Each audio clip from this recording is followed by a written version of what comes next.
They never noticed him. Not the customers who brushed past him with hurried steps.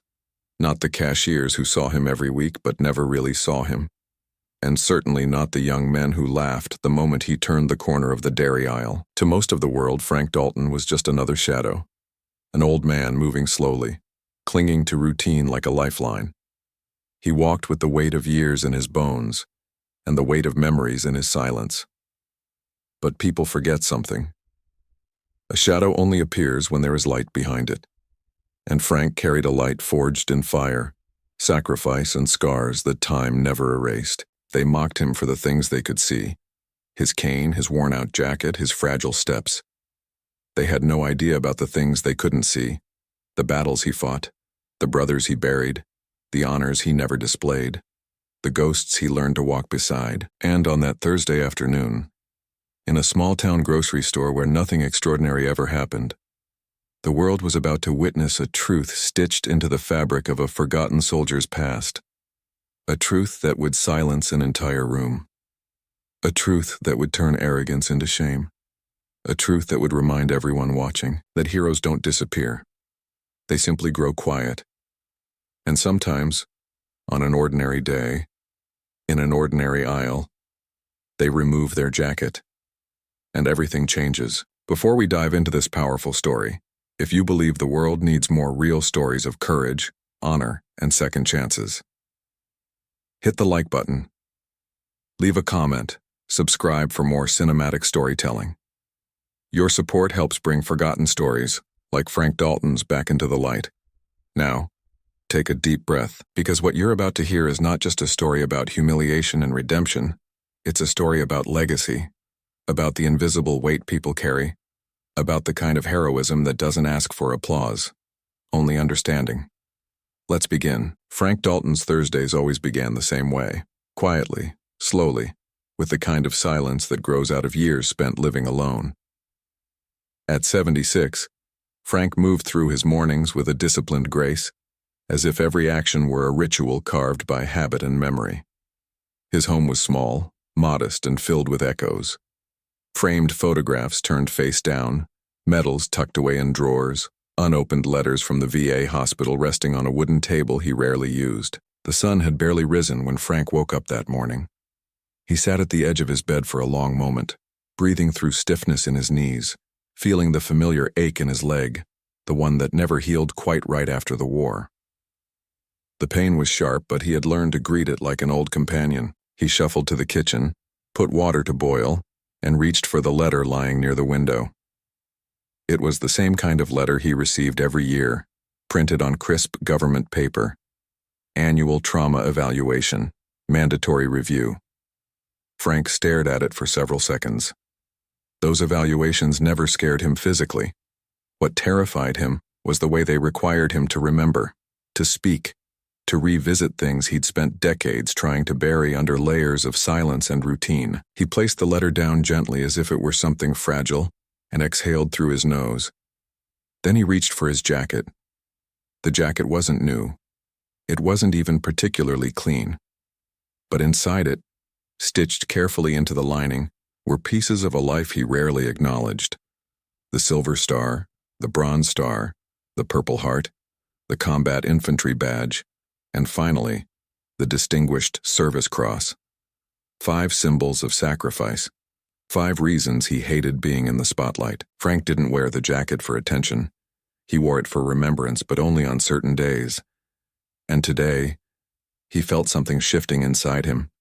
A whisper of instinct. A sense that the past was closer than usual. He wasn't a man who believed in omens, but as he slid the jacket over his shoulders, he felt a familiar heaviness, one that had nothing to do with fabric. He stepped outside, the cold air brushing against his face, and walked toward the small grocery store just 4 blocks away. He always went on Thursdays, always at 3:15 p.m. The employees there often joked that they could set their watches by him. Ridgewood was the kind of town where nothing dramatic ever happened. A quiet American suburb with tidy lawns, slow traffic, and the same familiar faces walking the same familiar paths. People didn't question routines here. They lived inside them. As Frank pushed open the door to the grocery store, the bell above it chimed.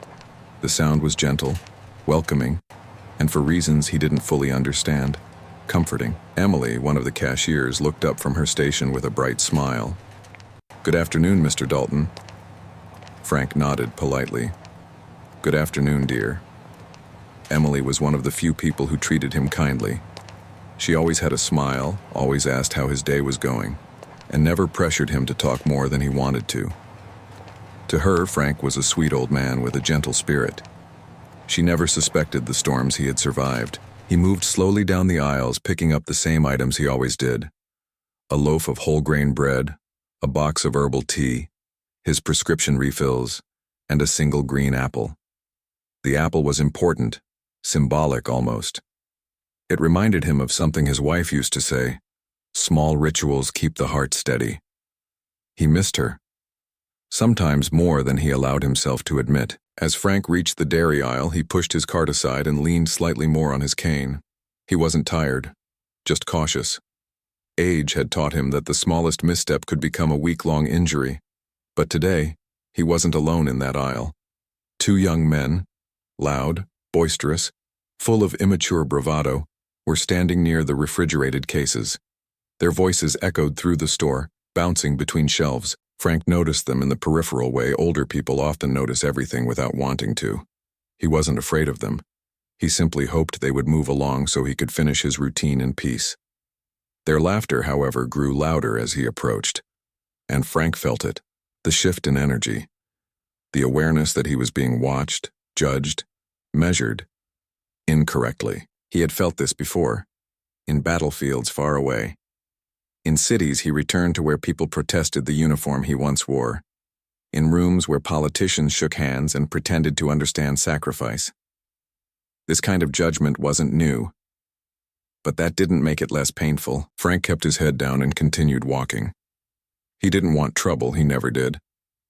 But trouble seemed to find him anyway. Tyler, the taller of the two men, nudged Mark with his elbow and nodded toward Frank. "Yo, check this guy out," he whispered loudly enough for the old man to hear. "That jacket looks like it came from a thrift store," Mark smirked. "Or maybe he thinks he's some kind of war hero."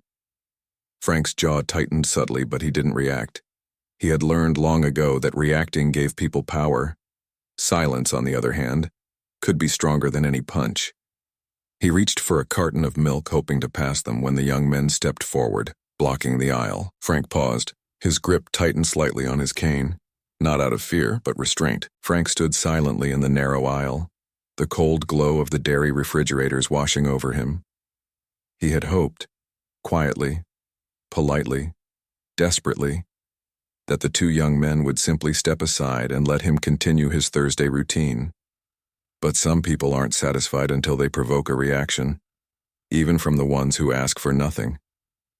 Tyler smirked first, shifting his weight in front of the cart to block the old man's path completely. "Whoa there, Grandpa," he said, raising his chin with exaggerated swagger.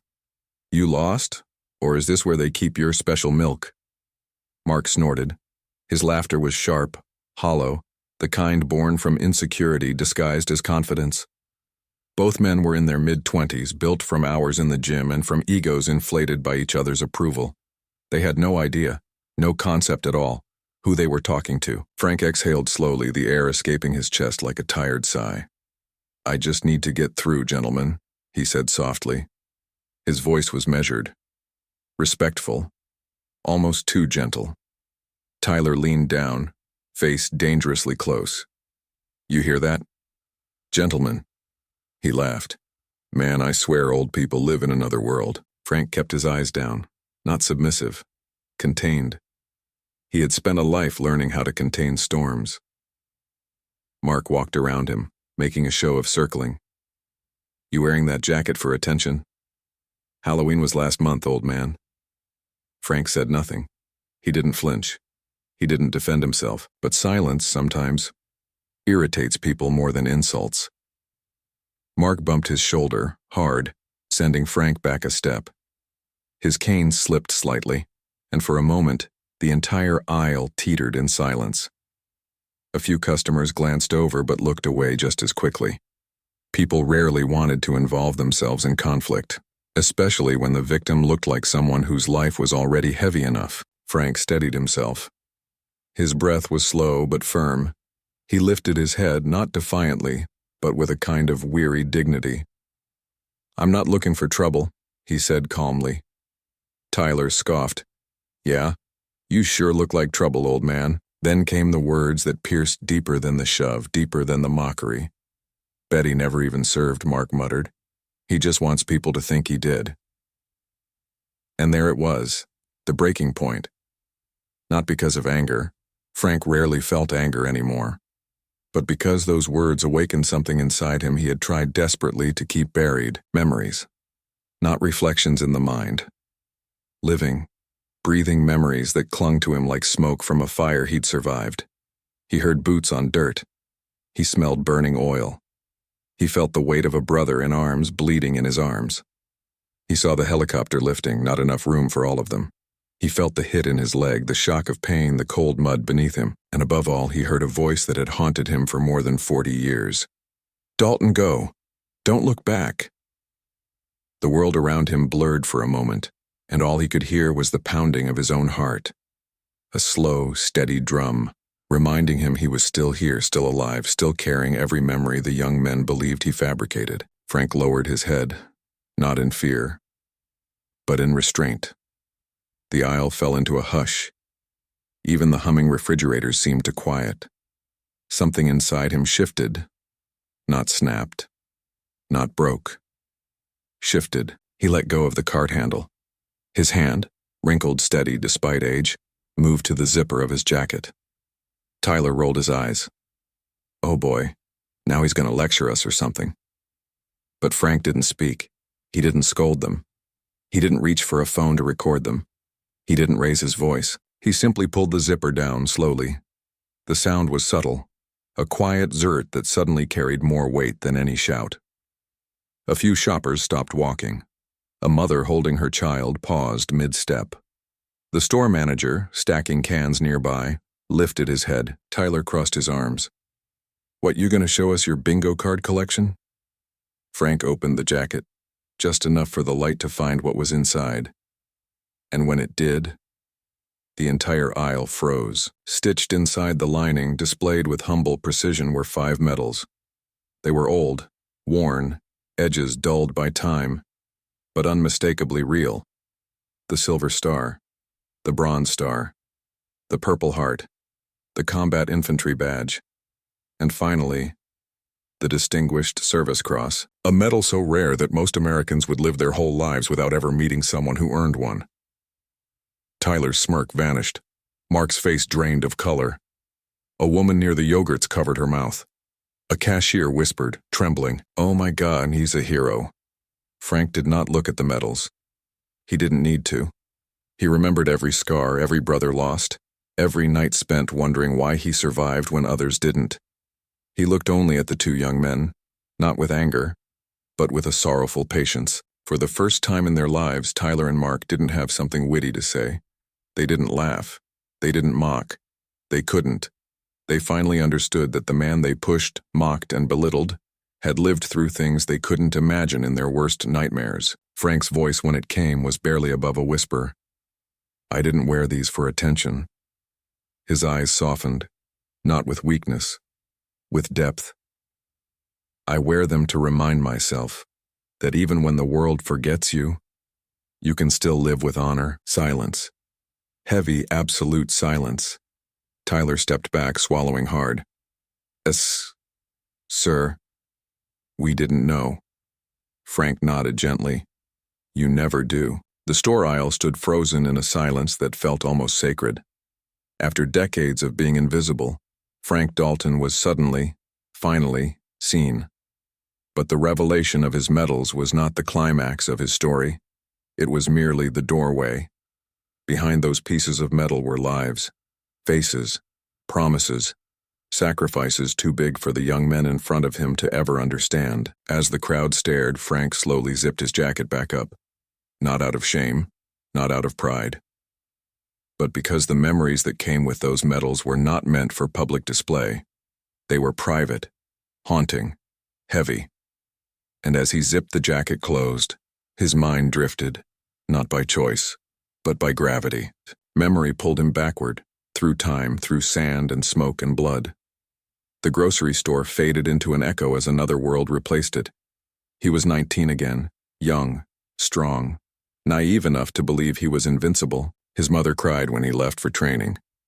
His father shook his hand and said he was proud. His little brother had begged him to bring back a cool story. No one understood what war truly meant. Frank included. He remembered boot camp. The shouting, the exhaustion, the endless drills meant to break boys and rebuild them as soldiers. He remembered the first time he fired a rifle, not at a target, but at a shadow he couldn't fully see. He remembered the smell of the jungle after rain, and the smell of burning metal after an ambush. But most of all, he remembered them, his brothers. Not bound by blood but by survival. Private Lewis, the joker of the group, always smiling even when he shouldn't. Sergeant Hale, the steady leader, calm under fire. Mendez, the quiet one, who wrote letters to his wife every night. Cooper, the medic who always risked himself first. And then there was Tom Rourke, Frank's closest friend. The man who saved him more times than Frank could count. The man whose voice still visited him in dreams. It came back to Frank in fragments, sharp on the edges, hazy in the middle, as trauma often is. They were on patrol. Tension was normal. Fear was constant. But that day felt different, thicker somehow. "Dalton," Rourke whispered, nudging him. "You got that feeling?" Frank nodded. He'd learned to trust that feeling. It kept them alive more than protocols ever did. Then came the explosion. They were thrown into chaos. The kind of chaos that doesn't feel real until the ringing in your ears stops and you realize the screams are not distant. They're yours. Gunfire erupted from the trees. The squad scattered. Lewis went down first. Mendez dragged him behind a fallen trunk. Cooper crawled under fire to reach them. Frank remembered firing blindly, his hands shaking, vision blurred by sweat and dirt. He remembered Hale shouting orders, trying to gather the men. He remembered Rourke pulling him down just before a bullet grazed the side of his head. "Stay with me, Dalton," Rourke shouted. "We're getting out of this." But they weren't. Not all of them. The call for a medevac went out, but the helicopter arrived with limited space. "3 seats," the pilot shouted, panic in his voice. Only 3. 5 men needed evacuation, and the one who needed it most more was Rourke. He'd been shot in the abdomen. He was bleeding out fast. There wasn't time. Frank knelt beside him, hands shaking, tears cutting paths through the dirt on his face. "Don't you dare, Tom," Frank whispered. "Don't you leave me. Don't you." Rourke grabbed his collar, pulling him close with the last of his strength. "Dalton, go. No. You have to. You hear me?" His voice rattled, weak. "You're the best of us. You keep living. You make it count." Frank shook his head violently. "I'm not leaving you." Rourke's grip tightened, his final act of strength. "Don't look back." Frank's heart ripped inside his chest as he was pulled toward the helicopter. He fought. He screamed. He kicked, but the medic forced him aboard, and before he could break free, the doors shut. The helicopter rose, and Frank watched, powerless, broken, as his best friend lay on the ground, slowly disappearing beneath the canopy of trees. He never forgave himself, not for surviving, not for leaving, not for obeying the last command of a dying friend. When Frank came home, he was not greeted as a hero. He was greeted with suspicion, protests, cold stares from people who had never seen a battlefield. He was 23 years old and already carried more death than most men face in a lifetime. He found work. He found a wife. He built a life. But the ghosts didn't stay behind. They followed him. They walked with him. They whispered in the stillness of night. Rourke's voice most of all. Make it count, Frank tried. Every day, every year. But somewhere along the way, the world grew loud and he grew quiet. He disappeared into routine, into solitude, into a silence he believed he deserved. And now, in a small grocery store, those ghosts awakened. They stood with him in that aisle, not haunting, supporting. Lewis, Hale, Mendez, Cooper, and Rourke. Always Rourke. They weren't metals stitched into a jacket. They were the men stitched into his soul. And for the first time in a very long time, Frank felt them with him. Not as pain, not as guilt, but as strength, the kind only a soldier carries, the kind only a survivor understands. The grocery store returned to focus slowly, as if reality itself hesitated to interrupt the weight of Frank's memories. He blinked once, twice, grounding himself back into the cold hum of the refrigerators, the faint beeping of registers, the stunned silence surrounding him. Tyler and Mark, moments ago loud, arrogant, and untouchable, now stood frozen, their faces pale, their posture collapsing under the sudden realization of what they had done. They hadn't confronted an old man, they had confronted a survivor. They had mocked a man who had lived through fire and loss and sacrifice that neither of them could begin to comprehend. But Frank didn't care about their fear. He didn't want their apology. Those things meant nothing compared to what he carried. He zipped his jacket slowly, deliberately, as if sealing his memories back into the vault where he kept the pain locked away. Yet something unexpected was happening, something Frank hadn't felt in years. People were watching him, not with pity, not with annoyance, but with recognition and respect. A man in his 40s stepped forward, his footsteps unsteady. His eyes glistened with something deeper than surprise, something personal. I'm sorry, the man said, his voice cracking. My brother served. He never came home. Frank paused. The man swallowed hard, chest trembling. He was 22. He wrote letters every week. And then one day, he hesitated as if the words themselves were knives. One day they came to the door. My mother collapsed before they even spoke. Frank understood that pain too well. Loss doesn't fade, it settles. Heavy. Permanent. The man continued. You standing here, seeing those medals, it just reminded me of him, of what he gave, of what you gave. Frank placed a hand gently on the man's shoulder, steady, comforting, sincere. Then I'll honor him, Frank said softly. With every day I'm still breathing. The man nodded, tears spilling. Around them, the aisle grew still again. Not silent with tension this time, but silent with reverence. Emily, the young cashier with kind eyes, stepped forward next. Her hands trembled as she pressed them over her heart. Mr. Dalton, I had no idea, she whispered. You come in here every week, so quiet. I never would have guessed. Frank gave her a small smile. You were always kind, that was enough. That two elderly women near the frozen foods exchanged looks of astonished respect. One whispered, a distinguished service cross. My God. The other whispered back, my father served, and he always said only the bravest men got that. A teenager nearby straightened his posture almost instinctively. He didn't understand all the medals, but he understood what bravery looked like. Even the store manager, a man who usually avoided anything emotional, walked over, clearing his throat awkwardly. Mr. Dalton, he began, voice unsteady. I want to apologize for not stepping in sooner. You didn't deserve what happened. Frank shook his head gently. Life doesn't always protect us from disrespect, but it does give people chances to do better. The manager nodded, humbled. Behind them, Tyler and Mark remained frozen, guilt spreading across their faces like slow, painful realization. Tyler stepped forward first, stumbling over his words. Sir, we didn't know. We didn't mean any harm. We were just messing around. Frank met his eyes, not harshly, not accusingly. You never do, Frank replied quietly. It's easy to mock someone when you don't know their story. Mark swallowed hard.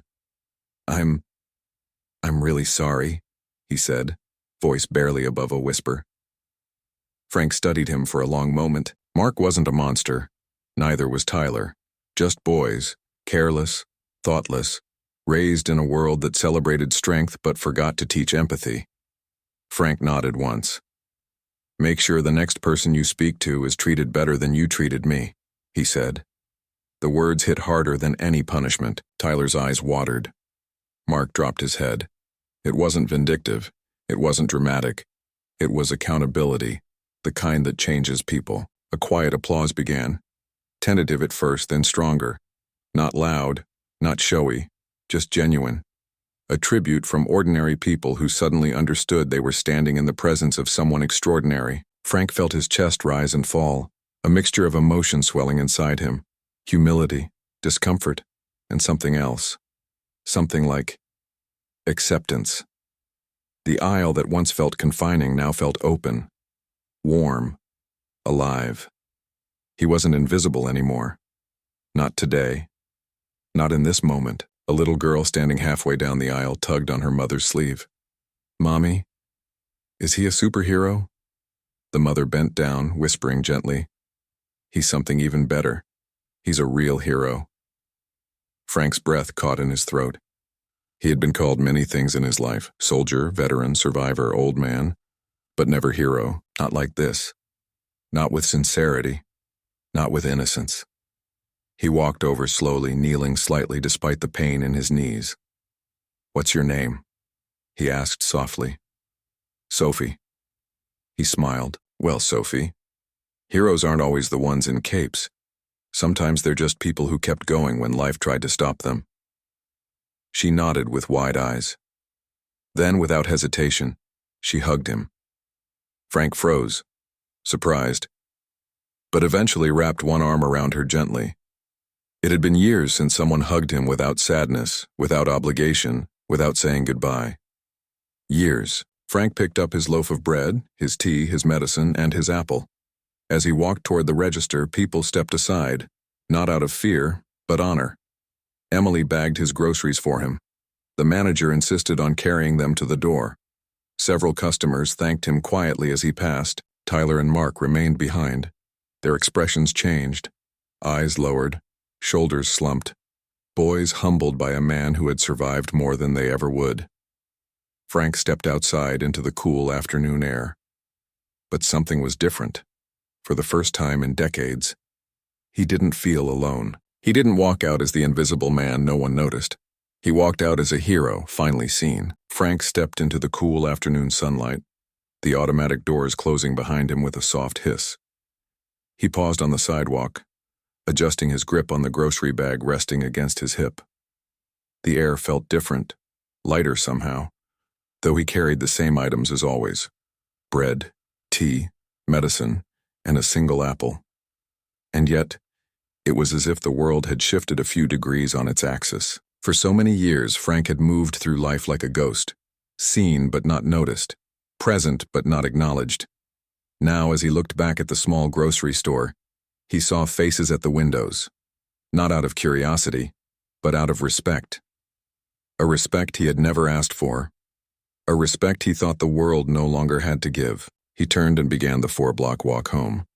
His knees ached, each step demanding quiet endurance, but he had walked with pain for most of his life. Pain was familiar. Pain was manageable. What he struggled to manage were memories.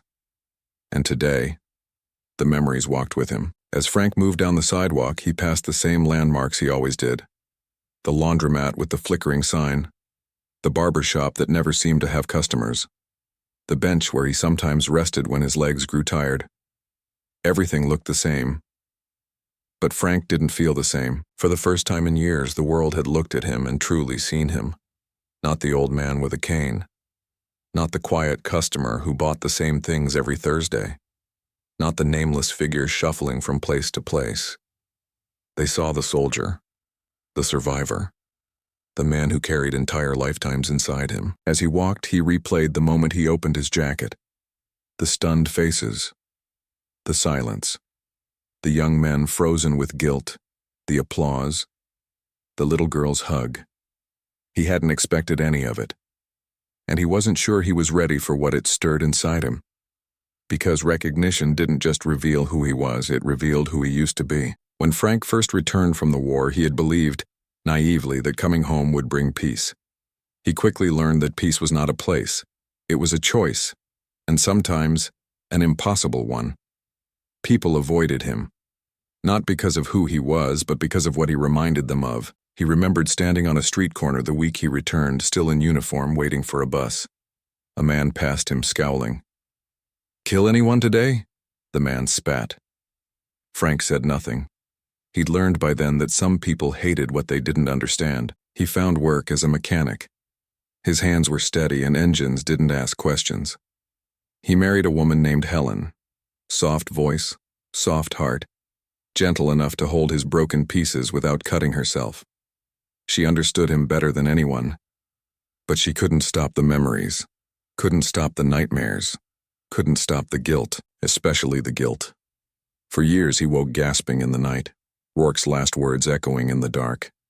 Make it count. Every day Frank tried, but every day he felt like he failed. Not because he hadn't lived a good life, he had, but because he had lived it without the man who should have been beside him. Helen passed away 10 years ago.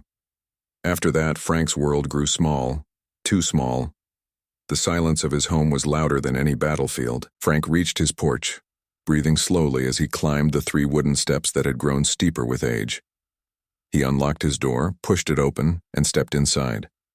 The house greeted him with a familiar stillness, a stillness that once comforted him, but now felt different. He set the grocery bag on the table and stood there for a long moment, gazing at the items inside. So ordinary, yet today they felt symbolic, like anchors holding him in the present, while the past tugged relentlessly at him. He hung his jacket on the back of a chair. The metals were hidden again, but he could still feel their presence like warm embers beneath fabric. He made tea the way he always did, moving through motions practiced over decades. Boil water. Place the tea bag. Wait. But today, instead of sitting in silence, he found himself walking to the old wooden cabinet in the hallway. He hadn't opened it in years. His hand trembled as he reached for the handle, not from age, but from anticipation. Inside were photo albums, letters, and a small metal box containing records of his service. Dust layered everything like a burial shroud. He pulled the box out and set it on the table. Then he opened it. Inside were documents, folded flags, dog tags that once hung around the necks of men who didn't come home, and a letter he had written, but never sent, to Rourke's mother. He unfolded it slowly. The ink had faded, but the words still carried the weight of his younger self. "I'm sorry, he saved my life. I wish I could have saved his." Frank's breath tightened. He closed the letter carefully. A sudden knock startled him. He rarely had visitors, almost never in fact. He hesitated, smoothing his shirt before opening the door. Outside stood the middle-aged man from the grocery store, the one whose brother never returned. His eyes were still red, but now there was something resolute in his expression. "I'm sorry to bother you," the man said softly. "But I didn't want to leave without saying something." Frank stepped aside, allowing him in. The man entered, looking around the small living room filled with quiet history. "I don't know what you went through," he said, "but seeing you today, it reminded me that my brother mattered, that his sacrifice mattered, and I guess I just wanted to thank you again, for surviving, for carrying the weight." Frank swallowed. Few people ever acknowledged that weight. "Thank you," Frank said gently. "The hardest part of surviving is figuring out what to do with the life you're given." The man nodded, tears welling again. "If you ever need anything, even if it's just someone to talk to, I'm here, seriously." Frank blinked, surprised. Offers like that were rare. "Thank you," he said again, softer this time. The man left moments later, leaving behind a silence that felt different. Not empty, not heavy, just still. Frank sat down, staring at the box of memories in front of him. For the first time in decades, he didn't feel like he was carrying them alone. For the first time in decades, someone else understood, even if just a little. Rourke's voice echoed in his mind. "Make it count." Frank inhaled deeply. Maybe, after all these years, he finally could. Frank remained seated at his small kitchen table long after the visitor had left, the box of memories still open in front of him. The late afternoon sun filtered through the window, casting long stripes of gold across the floor, warm, gentle, almost symbolic. For years he had lived with the belief that his story no longer mattered, that the world had moved on. that younger generations wouldn't understand the sacrifices buried in men like him. But today, someone did understand. A whole room of people did. For the first time in decades, Frank felt something wake inside him. Not pride, nor sorrow, nor guilt, but purpose. He reached into the box one last time and pulled out a photograph. A young version of himself stood beside Rourke, both in uniform, smiling in a way only young soldiers can, believing they were indestructible, believing they'd come home together. Frank traced a thumb over Rourke's face. "I made it count today," he whispered. "I hope that's enough." And for the first time since the war, the whisper felt like it reached someone. Not just a memory, not just a ghost, but a friend who had waited a lifetime for that promise to be fulfilled. Frank closed the box gently, stood up and placed it back in the cabinet, not hidden out of shame, but stored with honor.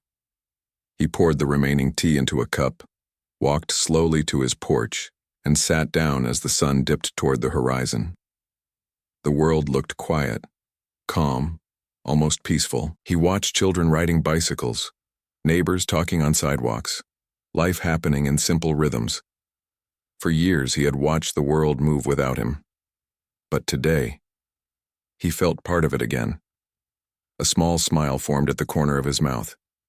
He wasn't invisible anymore, not to them, not to himself, not to the memory of those he carried. And as the evening breeze brushed across his face, he closed his eyes and breathed deeply. For once, the air felt light. If this story moved you, if it reminded you of the unseen battles many carry quietly, then don't let it end here. Give this video a like, leave a comment for every veteran you know, subscribe for more cinematic stories that honor real courage, because stories like Frank Dalton's deserve to live on, and when we share them, we make their sacrifices count.